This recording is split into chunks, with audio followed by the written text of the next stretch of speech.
सदियों की ठंडी बुझी राख सुगबुगा उठी। मिट्टी सोने का ताज पहने ठिलाती है। दो राह समय के रथ का घर घर नाद सुनो। सिंहासन खाली करो कि जनता आती है। जो हुंकार भारत के सबसे बड़े जनतंत्र बनने पर भरी गई थी, वो उस दिन अपने वास्तविक स्वरूप में सामने आई, जब एक मामूली परिवार से आने वाला शख्स गुजरात का मुख्यमंत्री बना। प्रधानमंत्री नरेंद्र मोदी का वो सड़क से सत्ता के सफर का पहला पायदान था। 7 अक्टूबर 2001 को जब नरेंद्र मोदी ने गुजरात के मुख्यमंत्री पद की शपथ ली, तो एक साधारण दिखने वाले आदमी में लोकतंत्र के असाधारण विश्वास की ये जीत थी।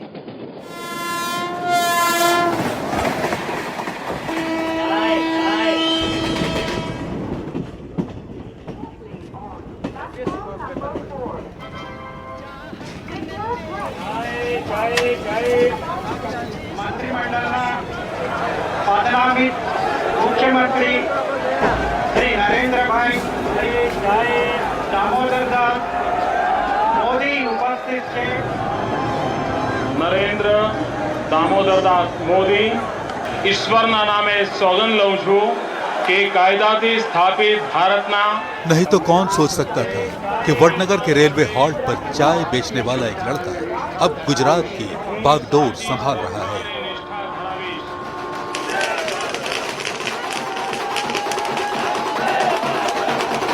भारत माता की। और ये तो किसी ने नहीं सोचा था कि हिंदुस्तान की तकदीर उसी बालक के हाथों लिखी जाएगी जिसको इस सफर में शुरुआती दिन नंगे पांव चलकर बिताने पड़े थे। एक दिन मैं स्कूल जा रहा था, मेरे मामा मुझे रास्ते में मिल गए। उन्होंने देखा, अरे तुम ऐसे स्कूल जाता है, जूते वूते नहीं है? तो उस समय उन्होंने कैनवास के जूते खरीद के मुझे पहना दिए। अब उस समय तो शायद वो 10-12 रुपए में आते होंगे वो जूते। अब वो कैनवास के थे, उस पर दाग लग जाते थे, तो सफेद कैनवास के जूते थे। तो मैं क्या करता था, स्कूल में जब शाम को स्कूल छूट जाती थी तो मैं थोड़ी देर स्कूल में रुकता था, और जो टीचर ने चॉपस्टिक का उपयोग किया है और उसके टुकड़े जो फेंके होते थे, वो 3-4 कमरों में जाके इकट्ठा करता था और वो चॉपस्टिक के टुकड़े घर ले आता था और उसको मैं भिगो करके पॉलिश बना के मेरे कैनवास के जूते पर लगा करके चमकदार वाइट बना करके जाता था। वडनगर के चाय वाले के बेटे के रूप में शुरू हुई नरेंद्र मोदी की जिंदगी प्रधानमंत्री के सर्वोच्च पद तक पहुंचने से पहले 3 किस्तों से गुजरी है। आरएसएस के स्वयंसेवक के रूप में 15 साल तक, बीजेपी के संगठनकर्ता के रूप में 14 साल तक और गुजरात के मुख्यमंत्री के रूप में 13 साल तक। 42 वर्षों तक संघ, संगठन और सत्ता के अनुभवों ने नरेंद्र मोदी को ऐसा बेजोड़ नेता बना दिया जो 2014 से लगातार हिंदुस्तान का नेतृत्व कर रहे हैं। आज आपके सामने विश्वास से खड़े हैं, इस पवित्र सदन में खड़े हैं, और मैं आपको विश्वास दिलाता हूं कि 30 साल हम नहीं लगने देंगे। ये मोदी की गारंटी है। मेरे तीसरे कार्यकाल में देश दुनिया की तीसरी आर्थिक शक्ति। दामोदर दास मोदी की शादी हीराबा से हुई, जिनसे 6 बच्चे हुए।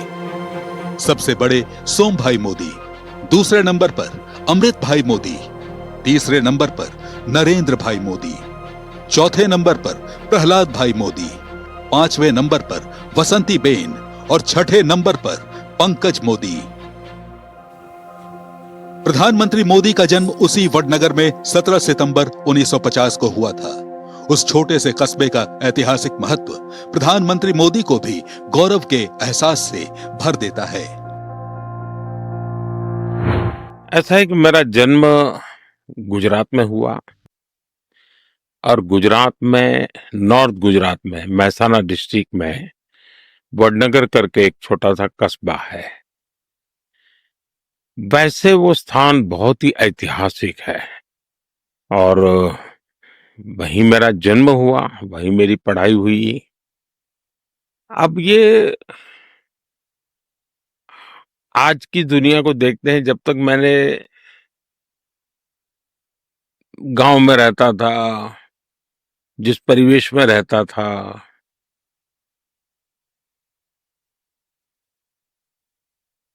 अब मेरे गांव की कुछ विशेषताएं रही है जो शायद दुनिया में बहुत ही रेयर होती है। वडनगर एक ऐतिहासिक शहर है। उसकी ऐतिहासिक अहमियत के बारे में प्रधानमंत्री नरेंद्र मोदी ने ही एक इंटरव्यू में कहा था कि एक समय वो बहुत बड़ा बौद्ध केंद्र था। चीन के महान दार्शनिक वेनसांग ने अपनी भारत यात्रा के दौरान कुछ दिन वडनगर में गुजारे थे।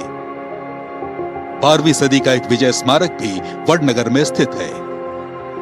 वहां 17वीं सदी का एक भव्य मंदिर भी है और 16वीं सदी में वडनगर की 2 बहनें संगीत में पारंगत थीं। लेकिन इतिहास की चादर में लिपटे वडनगर के मोदी परिवार में एक वक्त गरीबी का डेरा था। दामोदर दास मोदी परिवार चलाने के लिए एक छोटी सी चाय की दुकान चलाते थे। उसी चाय की दुकान से 8 लोगों का परिवार चलाना थोड़ा मुश्किल काम था, जिसके कारण प्रधानमंत्री नरेंद्र मोदी की मां को दूसरों के घरों में बर्तन धोने और झाड़ू पोछे का काम करना पड़ता था। हम छोटे थे, माताजी अगल बगल में कचरा पोंछा और पानी भरने का काम भी करती थी। ऐसे समय में बचपन में हमारे पिताजी की रेलवे स्टेशन पे जो चाय की किटली थी, स्टैंड था, वहाँ पर हर भाई बार बार जाते थे और ट्रेन में चाय बेचने का काम करते थे। ज़्यादातर नरेंद्र भाई पिताजी को इस काम में हाथ बटोरने में सभी भाइयों में अव्वल रहते थे और इसीलिए आज नरेंद्र भाई के साथ चाय वाला एक शब्द पूरे भारतवर्ष में प्रचलित हुआ है। मुश्किलें कई बार दिल के इरादों को आजमाती हैं। बाल नरेंद्र के साथ यही हुआ था। गरीबी का रोना रोने की जगह अपनी जिंदगी को मांझने में वो लग गए। उनके पास पैसे नहीं थे, लेकिन समझ थी। पीएम मोदी के शिक्षक आज भी उनकी क्षमता को याद करते हैं। पढ़ने में होशियार थे। कभी कभी उनको कोई मुश्किल ही होती, कोई मैथ्स में कुछ एग्जाम्पल में कुछ पता नहीं चलता, तो कभी कभी हमारे घर पे आते 2-3 छात्र हमारे उनके साथ।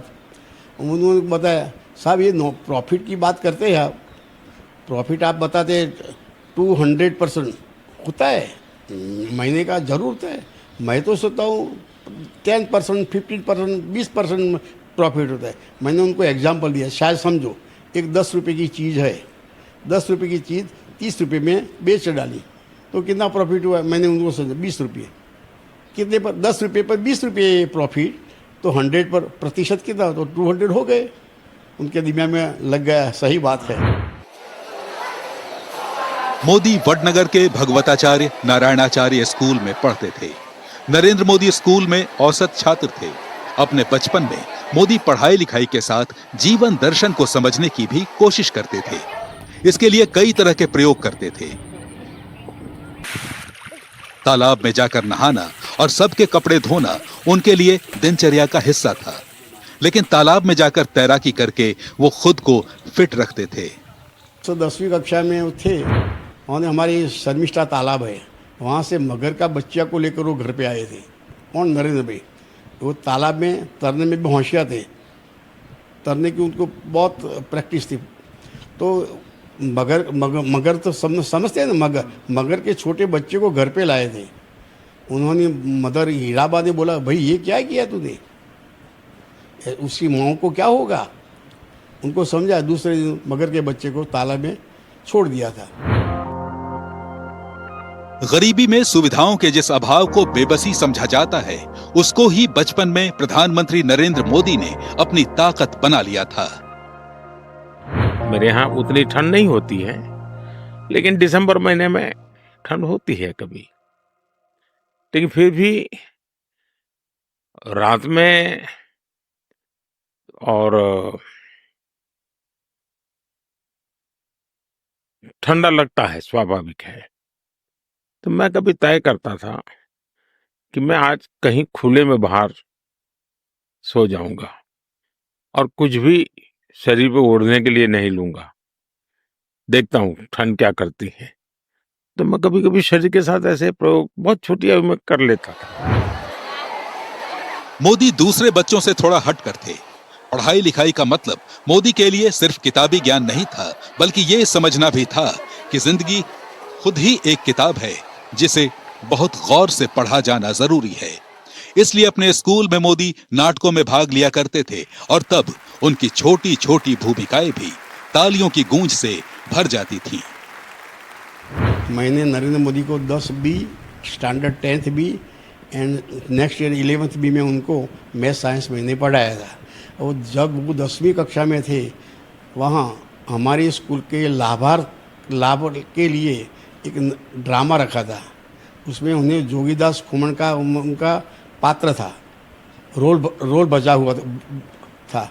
और उन्होंने तलवार खींची थी जोगीदास खुमन के, और सब जो देखने वाले थे प्रेक्षक, उन्होंने जो तालियां बजाई थी वो मुझे हर दिन याद आता है। 10 मिनट तक तालियां बजी थी। ऐसी प्रतिभा मैंने कभी नहीं देखी। वसुधा का नेता कौन हुआ, भूखंड का विजेता कौन हुआ, अतुलित यश क्रेता कौन हुआ, नवधर्म प्रणेता कौन हुआ, जिसने न कभी आराम किया, विघ्नों में रहकर काम किया। जिंदगी विघ्नों से दो हाथ करने का नाम है। जिंदगी भी एक रंगमंच है जिस पर हर इंसान को अपनी शख्सियत का किरदार निभाना पड़ता है, लेकिन वो किरदार अभिनय नहीं है,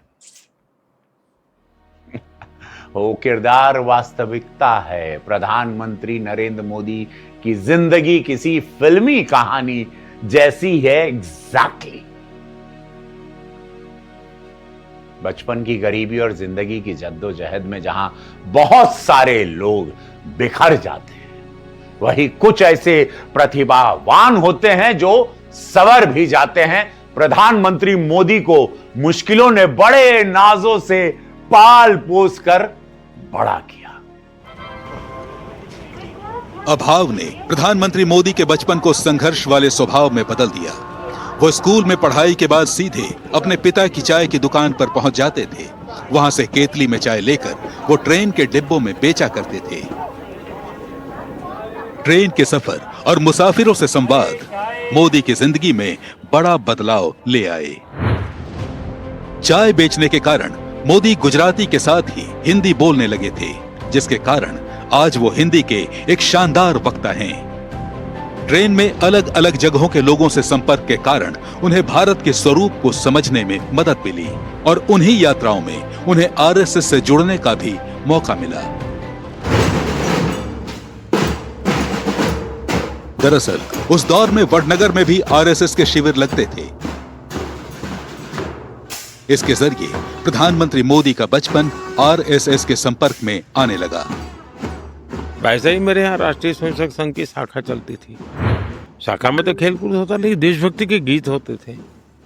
वो मन को जरा बड़ा मजा आता था, एक मन को छूता था, अच्छा लगता था। तो ऐसे ही करके हम संघ में आ गए। तो संघ के एक संस्कार तो मिले कि भाई कुछ भी सोचो करो, अगर वो पढ़ते हो तो भी सोचो कि मैं इतना पढ़ूं मैं देश के काम आऊं। अगर व्यायाम करता हूं मैं ऐसा व्यायाम करो मेरा शरीर भी देश को काम आए। ये संघ के लोग सिखाते रहते हैं अब संघ एक बहुत बड़ा संगठन है, शायद अब उसके 100 साल हो रहे हैं, ये 100वां वर्ष है। और दुनिया में इतना बड़ा स्वयंसेवी संगठन कहीं होगा ऐसा मैंने तो नहीं सुना है। यूं तो पूरे देश में ही दिवाली का त्योहार खास होता है, लेकिन गुजरात के लिए कुछ ज्यादा ही खास होता है।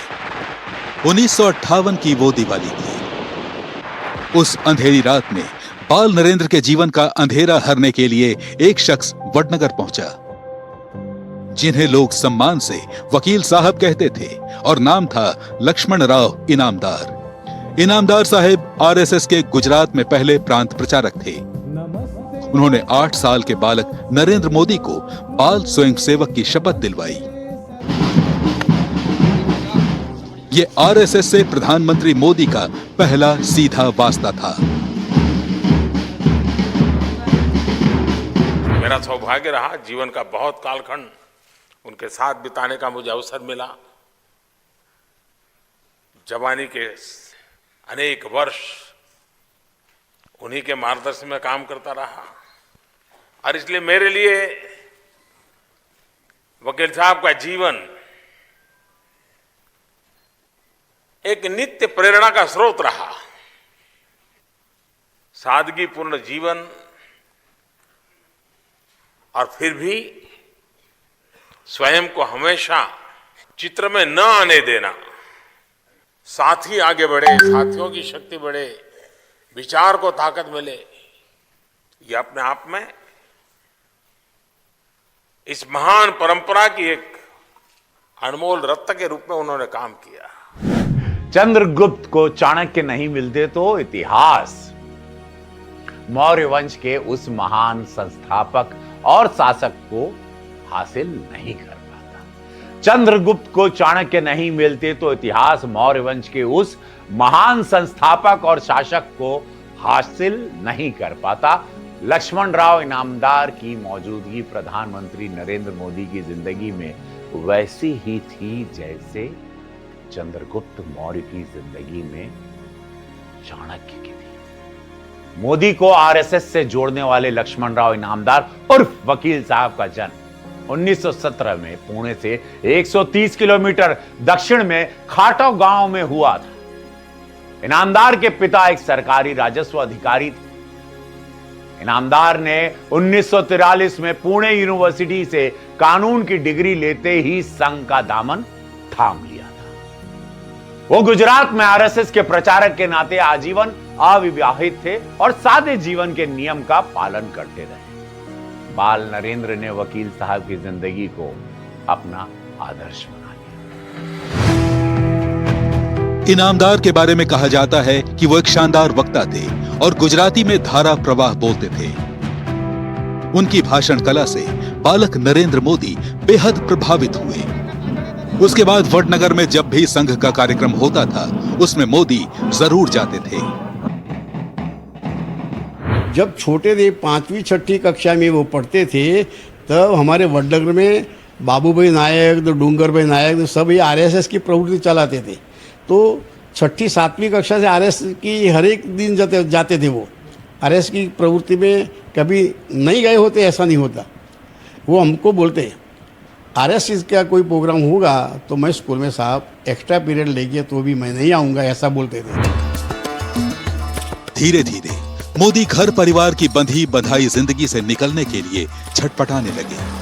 फिर 1969 में वडनगर का अपना घर छोड़कर कोलकाता चले गए। वहां रामकृष्ण आश्रम और बेलूर मठ में भी समय बिताया।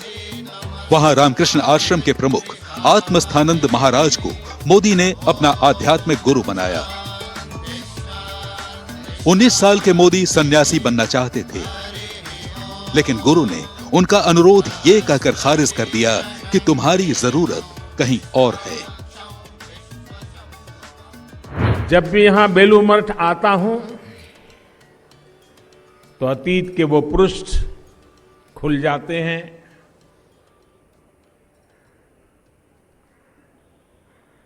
जिनके कारण आज मैं यहां हूं।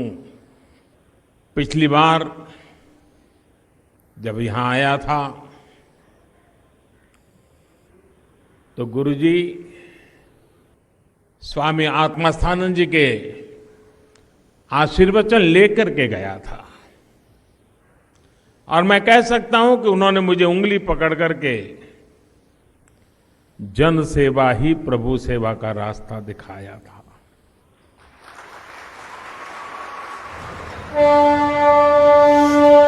कोलकाता से नरेंद्र मोदी अहमदाबाद पहुंचे, जहां अपने चाचा की चाय की दुकान में वो काम करने लगे। वहीं पर कुछ समय बाद उनका संपर्क एक बार फिर वकील साहब से हुआ, जो संघ के अहमदाबाद के मुख्यालय हेडगेवार भवन में रहते थे। फिर तो मोदी भी संघ भवन में ही रहने के लिए चले गए। मोदी वहां अपने गुरु वकील साहब के कमरे के ठीक सामने वाले कमरा नंबर 3 में रहने लगे। मोदी पौ फटते ही बिस्तर छोड़ देते, प्रचारकों के लिए चाय बनाते और फिर उस एक मंजिला संघ भवन की सफाई करते। साथ ही अगले 1 साल तक, जब तक वो अहमदाबाद में रहे, अपने गुरु के कपड़े भी धोते थे। और मैं मानता हूं कि हम लोगों को ऐसे विद्यार्थी तैयार करने चाहिए जिनके जीवन में मां के बाद टीचर का स्थान होना चाहिए। और अगर वो मैं नहीं करता हूं तो कमी मेरी है, उस स्टूडेंट में नहीं है।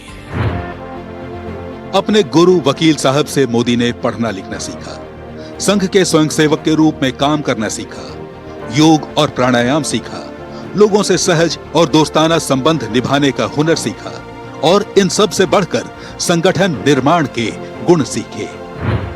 1972 में वकील साहब ने नरेंद्र मोदी को औपचारिक रूप से संघ का प्रचारक बना दिया। वकील साहब ने ही मोदी को ग्रेजुएशन करने की सलाह दी। उसके बाद नरेंद्र मोदी संघ के लिए 24 घंटे काम करने लगे। प्रधानमंत्री मोदी का असली कौशल तब सामने आया जब 1975 में इमरजेंसी लगा दी गई। उस इमरजेंसी के साथ ही राष्ट्रीय स्वयंसेवक संघ पर पाबंदी भी लगा दी गई।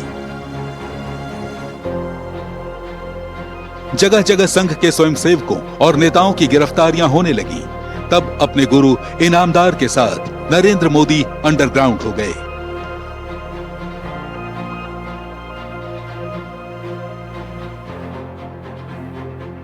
अगले कुछ महीनों तक उन्होंने वेश बदलकर खुद को पुलिस और प्रशासन से बचाया।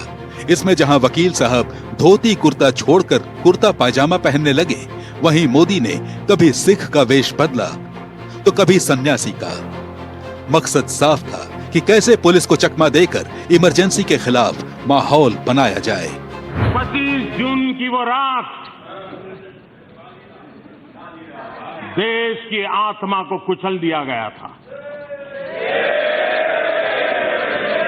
भारत में लोकतंत्र संविधान के पन्नों से पैदा नहीं हुआ है। भारत में लोकतंत्र सदियों से हमारी आत्मा है। इस आत्मा को कुचल दिया गया था। संविधान की बातें बताना और संविधान को कुचलने के पाप करना, इन चीजों को कोई भूल नहीं सकता है। और उस समय जो भी इस पाप के भागीदार थे, ये दाग कभी मिटने वाला नहीं है। और इस दाग को बार बार स्मरण करने का भी जरूरत है, ताकि देश में फिर कैसे किसी कोई ऐसा पैदा न हो जिसको इस पाप के रास्ते पर जाने की इच्छा हो जाए। इसलिए याद करना जरूरी है, किसी को भला बुरा कहने के लिए नहीं। इमरजेंसी में आरएसएस को जिंदा रखने की मोदी की कोशिशों का उन्हें इनाम मिला। पहले उन्हें वडोदरा जिले का विभाग प्रचारक बनाया गया और फिर 1979 तक वे नादियाड, डांग और पंचमहल जिलों के संभाग प्रचारक हो गए। उसी दौरान 1979 में गुजरात के मोरबी में मच्छू बांध के टूट जाने से हजारों लोगों के मारे जाने की आशंका जताई गई। उस वक्त मोदी दक्षिण भारत में कहीं पर थे। वो लौटकर मोरबी पहुंचे और राहत और बचाव के काम में जुट गए। उनकी मेहनत रंग लाई। मोदी ने इस राहत और बचाव के काम का श्रेय आरएसएस के सिर पर बांधा। 79 में, आज से 40-45 साल पहले की बात है, गुजरात में मोरबी में एक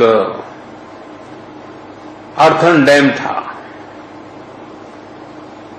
और भारी बारिश हुई और डैम पूरा नष्ट हो गया। और आप कल्पना करें, वो डैम बहुत बड़ा था, मच्छू, वो पूरा पानी, और मोरबी एक शहर है, उसमें घुस गया और 10-10, 12-12 फीट पानी था पूरे शहर में। 2500 से ज्यादा लोग उसमें मृत्यु हुई थी। और वो भी मिट्टी का डैम था, तो पूरी मिट्टी पूरे हर घर में, मैंने उसको मैं करीब 6 महीने वहां रहा था, एक वॉलेंटियर के रूप में उस समय मैं काम करता था। और मैंने मड़ के बीच जो समस्याएं पैदा कैसी होती है, उसमें किस प्रकार से मुसीबतें झेलनी पड़ती है, उसको बराबर मैंने उसको, क्योंकि वॉलेंटियर ग्रुप में मैंने काम किया है तो मुझे पता है। आरएसएस के साथ पीएम मोदी का नाता जिन गुरु लक्ष्मण राव इनामदार यानी वकील साहब के कारण बना। अपने गुरु वकील साहब के प्रति प्रधानमंत्री मोदी का सम्मान भाव ऐसा था कि 18 अगस्त 2001 को उन पर लिखी किताब का विमोचन तब के प्रधानमंत्री अटल बिहारी वाजपेयी से कराने के लिए प्रधानमंत्री आवास में गए थे। तब किसको पता था कि 13 साल बाद यही प्रधानमंत्री आवास नरेंद्र मोदी का आशियाना बनेगा। एनडीएमसी ने सर्वसम्मति से ये फैसला लिया है कि इसका नाम बदल के लोक कल्याण मार्ग रखा जाएगा। लोक कल्याण से ही प्रेरित होकर राजनीति करते हैं और लोक कल्याण से बड़ा तो शायद कुछ हो नहीं सकता, इसलिए उसका नाम लोक कल्याण रखा जाना चाहिए। लेकिन इस आशियाने तक पहुंचने से पहले प्रधानमंत्री मोदी ने जिंदगी के कई उतार चढ़ाव देखे। 1985 में वकील साहब का कैंसर से देहांत हो गया तो मोदी के लिए ये बड़ा झटका था। लेकिन मोदी के लिए समय कुछ और भूमिका लिख रहा था। 2 साल बाद 1987 में नरेंद्र मोदी को संघ से बीजेपी में भेज दिया गया। उससे पहले अपने गुरु वकील साहब के कहने से ही प्रधानमंत्री मोदी ने आगे की पढ़ाई की। उनकी बीए और एमए की डिग्री पर विपक्ष ने विवाद भी खड़ा किया था, जिस पर केंद्रीय गृह मंत्री अमित शाह ने काफी पहले ही पीएम की डिग्री दिखा दी थी। आज मैं इस प्रेस वार्ता के माध्यम से आप सबके सामने प्रधानमंत्री जी की बीए की और एमए की दोनों डिग्रियां सार्वजनिक करना चाहता हूं। दोनों डिग्रियां सार्वजनिक करना चाहता हूं और ये दोनों डिग्रियों की प्रति भी आपको उपलब्ध करा दी जाएगी। प्रधानमंत्री नरेंद्र मोदी संवाद में विश्वास करते हैं, हम सभी जानते हैं। चाहे वो अर्थशास्त्रियों से हो, चाहे वो स्कूल के बच्चों से, छात्रों से वो परीक्षा पर चर्चा भी करते हैं। सबने देखा है पूरे देश में। एक बार एक छात्रा ने पीएम मोदी से कहा कि उसने 10वीं बोर्ड परीक्षा में 95% नंबर लाने का लक्ष्य रखा था, लेकिन उसको 93% अंक ही मिले। प्रधानमंत्री मोदी ने जानते हो क्या कहा? उन्होंने कहा, हौसला बढ़ाते हुए यह कहकर कि नाकामी नहीं बल्कि यह कामयाबी है आपकी, उस बिटिया से कहा, अपने लिए ऊंचे लक्ष्य रखना अच्छा है, वही आपकी लंबी छलांग लगाने में मदद करते हैं। प्रधानमंत्री मोदी खुद भी किताबी ज्ञान से नहीं, जिंदगी के अनुभवों से सीखने में यकीन रखते हैं। इसीलिए उनकी समाज सेवा पहले शुरू हुई, पढ़ाई लिखाई बाद में पूरी हुई। प्रधानमंत्री मोदी की आरएसएस से बीजेपी में जब एंट्री हुई तब वो राजनीति शास्त्र में एमए की डिग्री ले चुके थे। अब व्यावहारिक राजनीति में बीजेपी को कामयाबियों की डिग्री दिलाने की चुनौती थी। 1987 में मोदी गुजरात बीजेपी के संगठन सचिव बनाए गए। उसी साल अहमदाबाद नगर निगम का चुनाव हुआ। इस चुनाव में बीजेपी का रणनीतिक नेतृत्व प्रधानमंत्री नरेंद्र मोदी ने ही किया। नतीजा यह हुआ कि बीजेपी नगर निगम का चुनाव जीत गई। अब चुनौती थी 1989 में होने वाले लोकसभा चुनावों की। वीपी सिंह की लहर पर सवार विपक्ष के लिए वो चुनाव संभावनाओं से भरा था। खासकर बीजेपी के लिए, जिसके लिए गुजरात धीरे धीरे एक गढ़ बनता जा रहा था। मैं मतदाताओं को बहुत ही वंदन करता हूं कि इतने झूठ के माहौल के बीच आपने सत्य कैसे खोज निकाला। गजब काम है, मतदाताओं का बहुत बड़ा गजब काम है। बीजेपी और जनता दल के गठबंधन के आगे उस चुनाव में कांग्रेस धुल गई। बीजेपी ने 12 सीटें जीती, जनता दल ने 11 सीटें जीती और कांग्रेस सिर्फ 3 सीटों पर ठहर गई। वहीं 1990 के गुजरात विधानसभा चुनावों ने बीजेपी को नई उड़ान दी, क्योंकि 1985 में 11 सीटों पर सिमटने वाली बीजेपी 67 सीटें जीत गई। वहीं उसके साझीदार जनता दल को 70 सीटें मिली और प्रदेश में जनता दल बीजेपी की सरकार बनी, जिसके मुख्यमंत्री चिमन भाई पटेल बने। 1985 में 149 सीटें जीतने वाली कांग्रेस 33 सीटों पर रह गई। चलो 1980 और 1985 के विधानसभा चुनावों में लगातार हार से जिस बीजेपी का मनोबल गिरा हुआ था, उसे मोदी की कुशल रणनीति ने 1990 में नई उछाल दे दी। प्रभावशाली और स्वच्छ छवि वाले उम्मीदवारों का चयन किया गया, तो वहीं जमीनी कार्यकर्ताओं को अहमियत दी गई।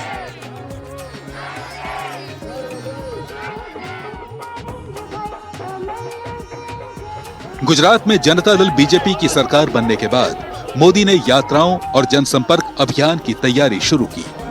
नरेंद्र मोदी ने बीजेपी के प्रदेश के सबसे बड़े नेता केशुभाई पटेल की छवि को निखारने और गुजरात व्यापी पहचान देने के लिए लोक शक्ति यात्रा शुरू की। इसका फायदा बीजेपी को पहले 1989 के लोकसभा चुनाव और फिर 1990 के विधानसभा चुनावों में मिला। मोदी ने बुनियादी मुद्दों को गुजरात में चुनावी विमर्श बना दिया। 1985, 86 और 87 में 3 साल लगातार पड़े सूखे ने गुजरात को जर्जर कर दिया था। उस पर से कांग्रेस सरकार की गुटबाजी और सिस्टम में व्याप्त भ्रष्टाचार को मोदी ने मुद्दा बनाया। आम लोगों से जुड़ने का अनुभव मोदी को संघ के दिनों में ही मिल चुका था, लेकिन जैसा प्रधानमंत्री मोदी का स्वभाव है, वो किसी विजय के बाद वहीं ठहर जाने वाले व्यक्ति बिल्कुल नहीं है। इसलिए 1990 में जब राष्ट्रीय मोर्चा की वीपी सिंह सरकार को बीजेपी बाहर से समर्थन दे रही थी, तो राष्ट्रीय स्तर पर बीजेपी ये माथापच्ची कर रही थी कि आगे कैसे पार्टी को विस्तार मिलेगा। बात राष्ट्रीय स्तर पर बीजेपी को संवारने की हो रही थी, लेकिन गुजरात स्तर पर राजनीति में सक्रिय नरेंद्र मोदी उन लोगों में से थे जिन्होंने राम मंदिर निर्माण को अहम मुद्दा बनाने पर जोर दिया। बहुत कम लोग ये बात जानते हैं। जी हां, नरेंद्र मोदी। इसके लिए रणनीति क्या हो, इसके लिए जिन नेताओं ने तय किया कि आडवाणी की राम रथ यात्रा सोमनाथ से अयोध्या के लिए निकले, उनमें नरेंद्र मोदी भी शामिल थे। 25 सितंबर 1990 को सोमनाथ से बीजेपी के अध्यक्ष लाल कृष्ण आडवाणी की राम रथ यात्रा अयोध्या के लिए निकली। तब आडवाणी की रथ यात्रा का पूरा जिम्मा नरेंद्र मोदी के कंधों पर था। बहुत कम लोग ये बात जानते हैं। उस यात्रा में बीजेपी के बड़े बड़े नेताओं ने 40 साल के नरेंद्र मोदी के माइक्रो मैनेजमेंट को देखा पहली बार। उस राम रथ यात्रा ने बीजेपी को राष्ट्रीय दल के रूप में प्रमुखता से स्थापित कर दिया और मोदी को बीजेपी के तब के सबसे बड़े नेता आडवाणी के बेहद करीब ला दिया। ये मोदी ही थे जिन्होंने 1991 के लोकसभा चुनाव में आडवाणी को इस बात के लिए तैयार किया कि वो अहमदाबाद सीट से चुनाव लड़ें। इसका असर यह हुआ कि बीजेपी को गुजरात की 26 लोकसभा सीटों में से 20 पर जीत मिली और उसके बाद से आडवाणी लगातार अहमदाबाद सीट से ही 2014 तक चुनाव लड़ते रहे। मैं आपको कहता हूं कि हिंदुस्तान में जितनी मात्रा में हर प्रदेश में और केंद्र में ऐसे लोग नहीं पैदा होंगे, नरेंद्र भाई की तरह कोई समझौता नहीं करे भ्रष्टाचार से, तब तक अच्छा स्थान नहीं बनेगा। संगठन चलाने में मोदी की क्षमता को भांपकर 1995 में बीजेपी उन्हें राष्ट्रीय राजनीति में ले आई और उन्हें राष्ट्रीय सचिव का पद सौंप दिया। साथ ही हरियाणा, हिमाचल प्रदेश, पंजाब, जम्मू कश्मीर और चंडीगढ़ जैसे राज्यों और केंद्र शासित प्रदेशों का प्रभार भी मिला। एक तरफ मोदी जहां दूसरे राज्यों में बीजेपी को मजबूत बनाने में जुट गए, तो वहीं गुजरात पर भी उनकी नजरें टिकी रहीं। 1996 में शंकर सिंह वाघेला ने पार्टी तोड़ दी और कांग्रेस के समर्थन से सरकार बना ली। अब बीजेपी को राज्य में जिताने की बड़ी चुनौती थी, लेकिन 1998 में बीजेपी जीत गई। इसके पीछे नरेंद्र मोदी की रणनीति को महत्वपूर्ण कारण माना गया। उसी साल मोदी का प्रमोशन करके उन्हें बीजेपी का राष्ट्रीय महासचिव संगठन बना दिया गया, जो अध्यक्ष के बाद दूसरा सबसे प्रमुख पद होता है। मोदी का इस्तेमाल बीजेपी संगठन के लिए ही करना चाहती थी।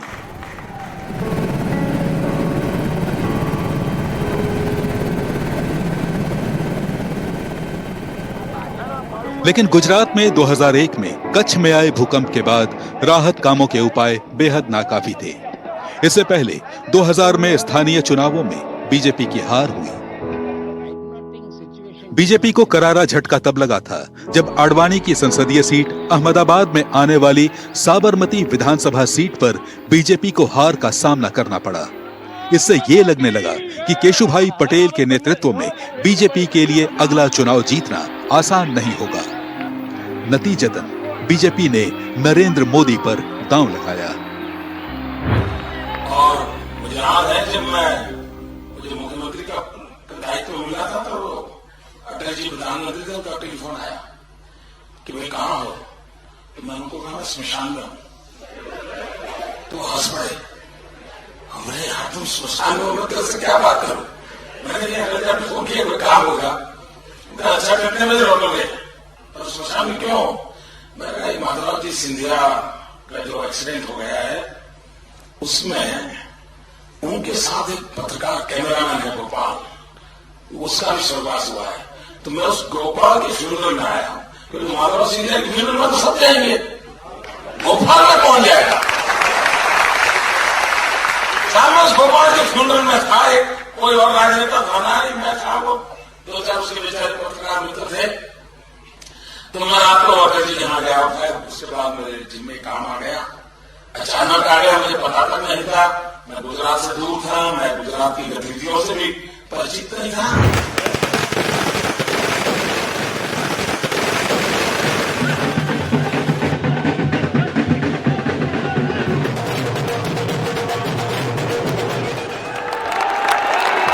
इस तरह संघ और संगठन से होते हुए नरेंद्र मोदी का सत्ता के सिंहद्वार में प्रवेश हुआ।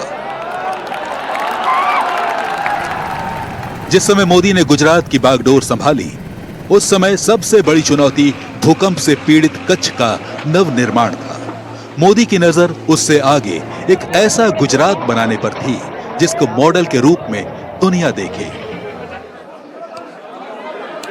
13 साल में गुजरात के लिए पीएम मोदी के 13 प्रमुख कदमों को देखें तो निर्मल गुजरात अभियान से खुले में शौच को खत्म किया गया। जल मंदिर पहल से करीब 1200 पारंपरिक जल निकायों को फिर से बनाया गया ताकि कच्छ जैसे सूखाग्रस्त इलाकों तक पानी पहुंच सके।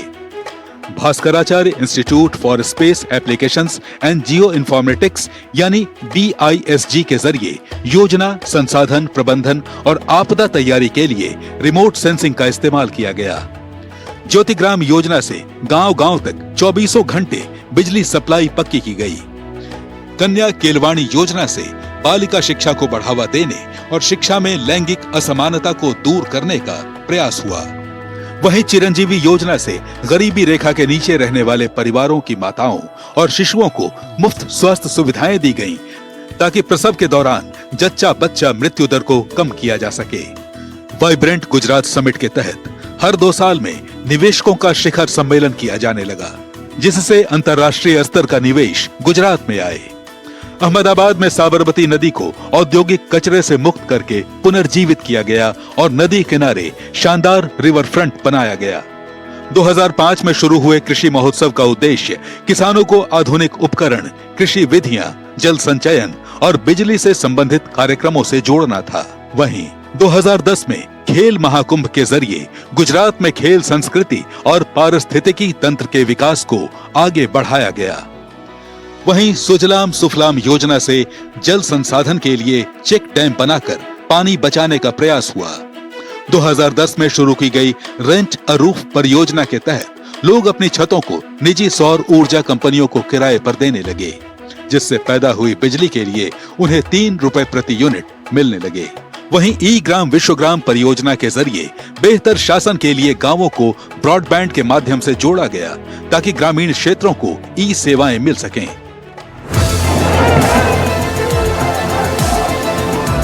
तेरह साल तक गुजरात का मुख्यमंत्री रहते हुए नरेंद्र मोदी ने शासन के एक नए मॉडल को पेश किया, जो सर्वसमावेशी हो और विकास जिसके मूल में हो। मोदी की सरकार गुजरात में थी, लेकिन उसे गौर से पूरा हिंदुस्तान देख रहा था। उसका ही नतीजा था कि जिस केंद्र में 25 साल से बहुमत की कोई सरकार आई ही नहीं थी, वहां 2014 में मोदी पूर्ण बहुमत की सरकार के प्रधानमंत्री बने। कौन कहता है आसमां में सुराख नहीं होता?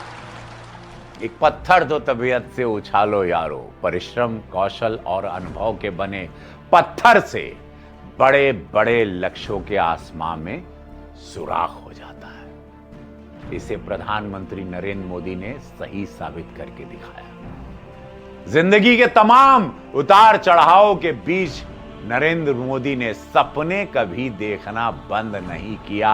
वो सपने खुले आंखों से देखे गए, जो साकार होते गए इस नए भारत में।